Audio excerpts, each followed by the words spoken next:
Trading with प्रसाद मध्ये तुमचं स्वागत आहे. आजच्या व्हिडिओमध्ये आपण बघणार आहे निफ्टी अनालिसिस. निफ्टीची उद्या एक्सपायरी आहे. तर कुठे निफ्टीमध्ये आपण ट्रेड प्लॅन करू शकतो, कुठे मार्केट साइडवेज जाऊ शकतं.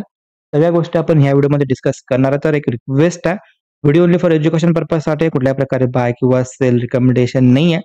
तर आपण स्टार्ट करूया. त्याच्या आधी जर का तुम्ही चॅनलवरती पहिल्यांदा व्हिजिट करत असाल तर डेफिनेटली चॅनलला जरूर सबस्क्राईब करा आणि नोटिफिकेशन आयकॉनला पण प्रेस नक्की करा. चला तर आपण स्टार्ट करूया. सगळ्यात पहिल्यांदा आपण निफ्टीवरती जर का आपण निफ्टीचा डेली टाइम फ्रेम जर का आपण बघायला गेलो तर डेली टाइम फ्रेम मध्ये एक इंटरेस्टिंग कॅन्डलस्टिक्स प्राइस ऍक्शन आपल्याला बघायला भेटतो, ज्याला आपण बोलतो बुलिश इंगल्फिंग. ज्यामध्ये आज मार्केटनं काय केलंय, ओपन इज इक्वल टू लोचं फॉर्मेशन केलंय.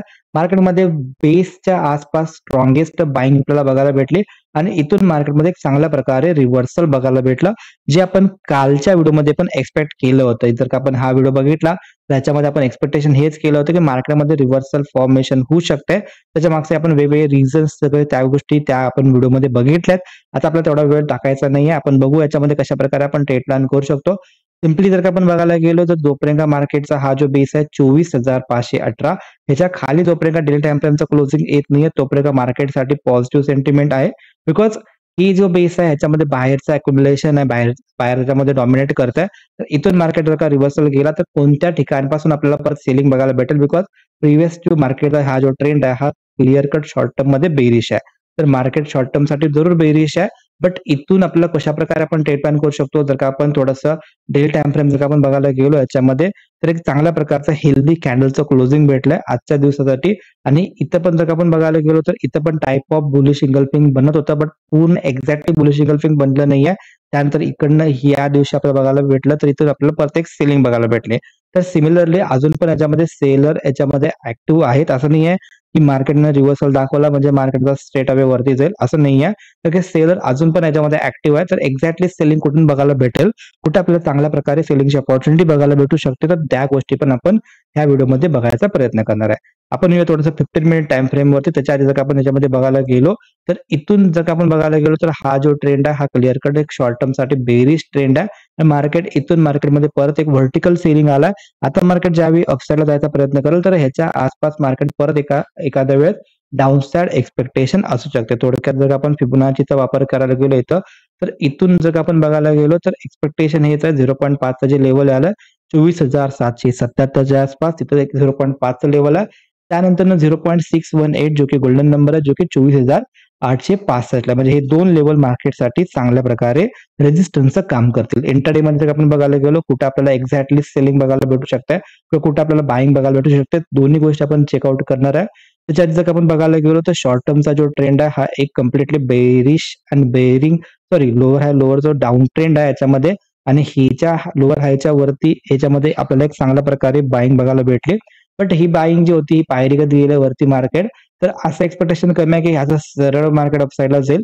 एक्सपेक्टेशन हे आहे की उद्याचं का मार्केट गॅपअप मारला, ओके इथं कुठे गॅपअप झाला किंवा या ठिकाणी कुठे गॅपअप झाला, थोडंसं आपल्याला एक युटर्न बघायला भेटेल किंवा याच्यामध्ये साइडवेज जाईल आणि त्यानंतर एक एक्सपेक्टेशन आहे की मार्केट अपसाइडला जाऊ शकते. जर का मला अपसाइडचा ट्रेड करायचा असेल तर डेफिनेटली इथं फ्लॅट मार्केट ओपन व्हायला पाहिजे. जर का मार्केट फ्लॅट ओपन झाला, हा जो एरिया आहे 24,645 ते 24,624च्या आसपास, जर का हे एरियाच्या आसपास जर का मार्केट कन्सॉल्टेशन दाखवलं बऱ्याच वेळेस, जसं की इथं कन्सॉल्टेशन दाखवलंय तर इथं जर का कन्सॉल्टेशन दाखवलं सेम, देन आपण ह्या ब्लॅक लाईनच्या वरती आपण एक ब्रेकआउट प्लॅन करू शकतो याच्यामध्ये.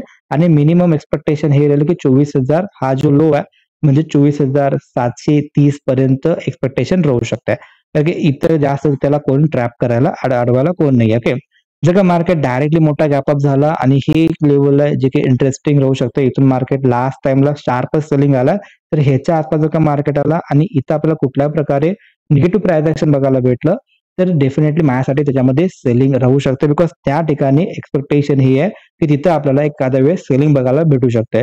उद्याच्याला मंगळवार आहे, बट मंगळवारी निफ्टीची एक्सपायरी आहे, तर त्याच्यामुळे एक्सपायरीच्या दिवशी जर का मार्केट आफ्टर 2 PM ला चुकून जर का हे लेवल आहे ह्या लेवलच्या आसपास जर का आला 24,820 पासून 25,000च्या लेवलच्या आसपास जर का मार्केट आला, 25,000 एक सायकोलॉजिकल नंबर आहे, तर ह्याच्या आसपास कॉल रायटिंग खूप चांगल्या प्रमाणात असू शकते. तर इथं मार्केट जर का आला, इथं कुठल्या प्रकारे निगेटिव्ह प्राइस ऍक्शन बघायला भेटलं तर डेफिनेटली याच्यामध्ये माझ्यासाठी डाऊन साईडचा ट्रेड प्लॅन राहू शकतो. सेकंड थिंग हा राहील की ह्याच्या आसपास जर का मार्केट आला, इथं निगेटिव्ह प्राइस ऍक्शन बघायला भेटला तर डेफिनेटली ह्याच्यापाशी पण मलासाठी एक डाउन साईडचा ट्रेड प्लॅन ह्याच्यामध्ये ओपन राहतोय. सेकंड थिंग, जर का इथं फ्लॅट ओपन राहिला, कन्सॉलिडेशन दाखवला आणि त्यानंतर जर का हे लेवल ब्रेकआउट मारला, सस्टेन राहिला, देन ह्याच्यावरती मी लॉंग साईडचा प्लॅन करू शकतोय. सेकंड थिंग आहे, जर का मार्केट गॅप डाऊन झाला, हा जो लो आहे ह्याच्या आसपास जर का आला, इथे पॉझिटिव्ह प्राइस बघायला भेटला 24,556 पासून 24,570च्या आसपास, आणि इथं जर का पॉझिटिव्ह प्राइस दिसला तर माझ्यासाठी एक रिव्हर्सल प्लॅन असू शकतोय. उद्या एक्सपायरीला मे बी मार्केट ट्रॅप पण करते, तर कोणत्या ठिकाणी ट्रॅप होऊ शकते? तर सिंपल आहे की जोपर्यंत मार्केट ही जी ब्लॅक लाईन आहे आणि ही जी ब्लॅक लाईन आहे ह्याच्यामध्ये जोपर्यंत मार्केट राहील तोपर्यंत माझ्यासाठी थोडंसं साइडवे एक्सपेक्टेशन आहे, आणि इथं मे बी माझ्यासाठी वेट अँड वॉच राहू शकते. ह्या ठिकाणी जर का मार्केट राहिला तर मी कुठल्या प्रकारे प्लॅन नाही करणार. ओके, आणि चुकून जर का मार्केट डाऊन साईडला गेला, ह्याच्या पण खाली मार्केट गेला, तर हा लो इम्पॉर्टंट राहू शकतोय, बिकॉज आजचा लो आहे आणि ही लोच्या आसपास जर का मार्केट कन्सॉलिडेशन दाखवला आणि चुकून जर का ह्याच्या खाली गेला तर डेफिनेटली माझ्यासाठी परत एक सेलिंग पोझिशन ओपन राहू शकते. ओके, जर का व्हिडिओ आवडला असेल तर डेफिनेटली लाईक करायला विसरू नका, बिकॉज लाईक्स कमी येतात, लाईक्स करायला जास्त पैसे पण नाही लागतात. ओके, फ्री ऑफ कॉस्ट असतं. भेटू आपण नेक्स्ट व्हिडिओमध्ये. तोपर्यंत जय हिंद, जय महाराष्ट्र.